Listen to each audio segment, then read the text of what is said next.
Bonjour et bienvenue sur lamagiedesestampes.com. Aujourd'hui, je vous présente mon jeu coup de cœur du nouveau catalogue Stampin' Up qui est Remarkable You. Je l'adore parce que les fleurs sont grosses.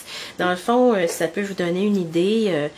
Dans la paume de ma main, j'aime ça quand il y a des fleurs un petit peu plus grosses. C'est très intéressant pour quand on veut faire nos papiers imprimés maison.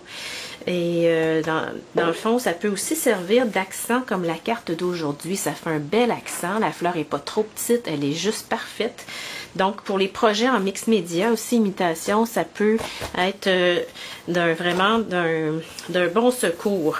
Alors, ce qu'on va faire, on va aller, j'ai décidé de faire avec une fleur différente du modèle que j'ai fait avant de commencer à filmer. Alors ici, j'ai utilisé l'encre Memento noire. Pourquoi? Dans le fond, j'aime bien qu'elle n'attache pas mon étampe comme l'encre Stazon. Sauf que des fois, ça peut couler si vous mettez de l'eau. Donc, juste faire attention. L'encre Memento, ça se nettoie comme un charme. Alors ici, ce que je voulais vous montrer, en fait, c'est qu'avec les crayons estampes, on peut aller faire des effets différents qui ne sont pas nécessairement, ça ne veut pas dire que l'encre est toute mélangée et dégradée comme on est habitué de voir. Regardez ici, ça donne beaucoup de caractère à ma fleur.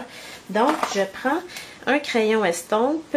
Donc, j'ai 2 pointes après un crayon estompe. Je le teste toujours sur ma main. Vous voyez, c'est luisant, donc il y a encore du liquide dedans. Alors, je vais aller récupérer dans mon tampon encreur un petit peu de verre pour ma tige. Quand je veux nettoyer, j'ai simplement, regardez, j'y vais doucement avec ma pointe. Quand c'est clair, je peux changer de couleur. Et là, je vais y aller assez punché dans le melon Mambo. Donc, je vous approche. Et là, je ne vais pas dans mes gouttes très concentrées. J'aime mieux commencer doucement parce que c'est quand même assez punché. Donc, je vide complètement mon encre avant d'en reprendre d'autres. Si vous passez trop souvent au même endroit, ça va venir un petit peu pelucheux. Je ne sais pas comment dire ça, mais le papier murmure blanc, il faut quand même y donner une chance. Il n'est pas fait pour ça nécessairement. Donc, on essaie de ne pas passer trop souvent au même endroit. Là, je fais juste une petite couche plus pâle. C'est pour ça que je ne vais pas chercher beaucoup d'encre à la fois. Si vous dépassez, c'est pas très grave. On va recouper après. Donc, je vais très doux.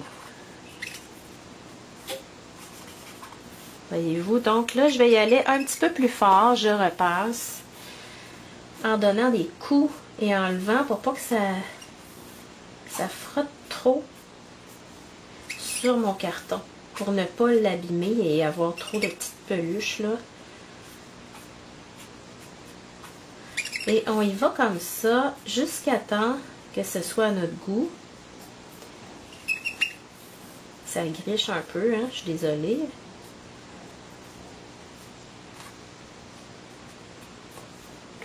Donc, en partant du centre de la fleur et en allant vers l'extérieur, ça me permet de lever mon crayon à temps pour pas qu'il y ait des lignes à la grandeur. Vous allez comprendre en le faisant. Et c'est des petits coups que je donne. C'est pas grave si ça dépasse, hein, comme je l'ai dit, là. Ici, ben, elles sont dans l'ombre de la fleur, donc je vais les mettre un petit peu plus foncé. Et quand ça vous plaît, on nettoie le crayon estompe. On le range. Dans le fond, ça peut fonctionner aussi sur l'enveloppe. Je vous recommande de la faire. Je vous encourage à la faire. Ça va très bien aussi. Ça donne un aussi bel effet, même si l'enveloppe est plus mince. Ensuite, c'est votre partie détente. Je sais qu'il y en a qui n'aiment pas découper, mais c'est vraiment un moyen d'être... on parle beaucoup de la pleine conscience présentement, là, dans ces années-ci. D'être dans le moment présent, on se concentre sur ce qu'on fait et non sur notre liste d'épicerie, nos tâches à faire. Moi, ça m'aide énormément à me détendre quand je découpe et je fais exprès de ne pas découper trop vite. c'est comme un moment où est-ce qu'il y en a qui ont l'impression qu'il faut bâcler, faire ça vite parce que c'est plate, mais je vous invite à le faire d'une façon plus... d'être plus dans la présence quand vous le faites. Vous allez sentir que vous allez vous détendre plus, puis que votre moment de bricolage n'aura pas juste servi vite, vite, vite à faire quelque chose, là, tu sais. Donc, j'ai déjà presque fini, je me suis pas dépêchée. Dans mon cas, c'est beau, là. OK, alors, je complète ma tige.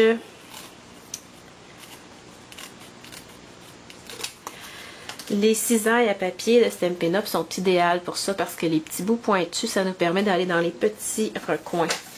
Donc, j'ai déjà fait ma base de cartes. Je l'ai gaufrée avec le plioir à gaufrage en cœur ici, qui est ici. Donc, c'est pour apporter de la texture. Ensuite de ça, je me suis mise une pièce ici et je veux aller faire un genre de vague dedans. Vous allez dire pourquoi. C'est simplement pour faire changement et apporter du rythme dans ma carte. Et je me rends compte que j'ai une petite tache ici. Je vais aller recouper 1 mm. Voilà. On va se servir aussi d'une petite retaille de papier vert olive dans le haut. Je ne sais pas si vous avez remarqué, mais je voulais faire quelque chose qui fait changement un petit peu. Elle est un peu froissée, ma petite bande, mais ça ne paraîtra pas, elle va être collée en dessous. Donc, là, je vous montre. Ça va venir en dessous. Ça va paraître un petit peu. Il va y avoir ça ici, ma fleur. Et je veux utiliser absolument les framelits vœux ici. Donc, on a salut, merci et bravo. Alors, je vais prendre le merci. Voyez-vous, on peut l'utiliser détaché, mais moi, je l'ai utilisé pour faire un trou dans ma carte. Alors, on va sortir la Big Shot.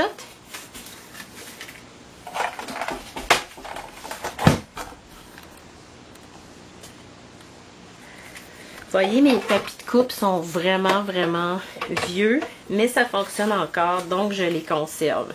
Ça va venir sur ma carte ici. Je vais venir positionner un petit peu plus vers la droite. J'ai ma plateforme magnétique qui m'aide beaucoup avec mes framelits pour ne pas bouger.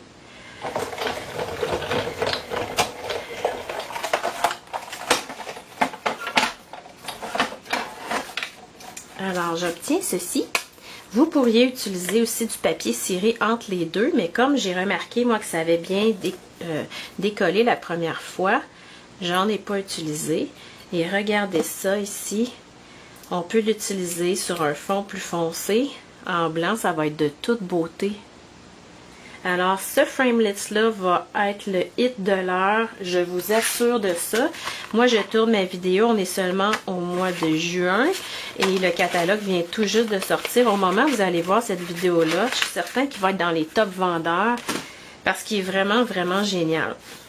Alors, on va continuer à monter notre carte. J'utilise beaucoup de dimensionneurs pour vraiment que ça pop quand on regarde la carte. Et ici, particulièrement, on va aller en poser à côté de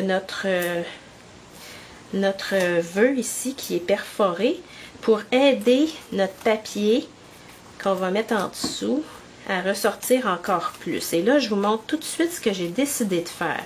J'aurais pu le laisser en blanc sur blanc. Voyez-vous? J'aurais pu glisser en dessous un carton. J'avais essayé de glisser un carton melon mambo. Mais là, je me suis dit, je vais rester dans un peu le même genre de ce que je viens de faire sur le dessus pour la fleur. Je vous montre tout de suite. Alors, on reprend notre crayon estompe, notre tampon d'encre et on va aller colorier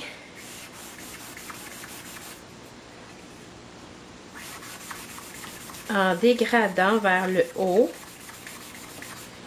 Je pense que c'est assez. Et là, vu que j'ai déjà des petits dimensionnaires en dessous, je vais voir exactement où je veux le poser. Il m'en manque un petit bout ici, là.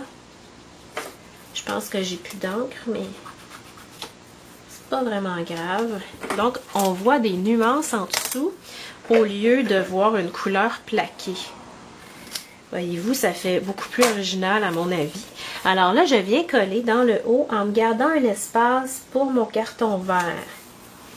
Le petit carton vert qui vient apporter une petite touche. Après ça, j'y ai pensé, j'ai dit j'aurais pu également placer une petite bandelette, c'est à peu près 1/4 de pouce par 4 pouces de papier diamant resplendissant. Le papier à paillettes, ça aurait été de toute beauté. Alors, je m'efforce d'être bien droite. Et je colle. Ce qui me reste à faire ensuite, voyez-vous, j'avais tempé sur une retaille. Je vous incite à prendre vos retailles. On ne les gaspille pas.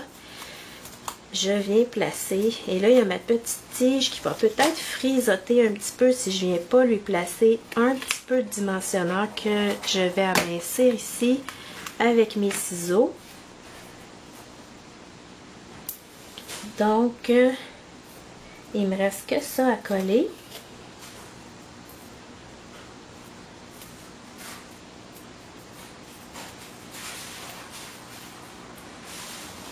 Donc, je viens coller ici. C'est de toute beauté. Je pourrais rajouter un petit peu de brillant sur ma fleur. Ce que j'ai décidé de faire pour celle-ci, je ne mettrai pas de séquins, mais j'avais choisi les séquins brillants. Regardez ça, c'est beau. Et les séquins neutres. C'est vraiment, vraiment beau. Je vais m'en servir beaucoup cette année. Donc, ensuite de ça, tout ce qui me reste à faire, c'est prendre mon stylo Allégendé Project Life. La pointe la plus mince, elle est vraiment, vraiment fine. Donc, je viens ajouter un petit rappel en noir. Et puis après ça, c'est de garnir de séquins ou de brillant si on le veut. Moi, celle-ci, j'ai le goût de la laisser telle qu'elle. Alors, on fait une enveloppe pour chacune et on vient compléter. Alors, j'espère que vous avez aimé ça. Je vous souhaite une superbe journée. Bonjour!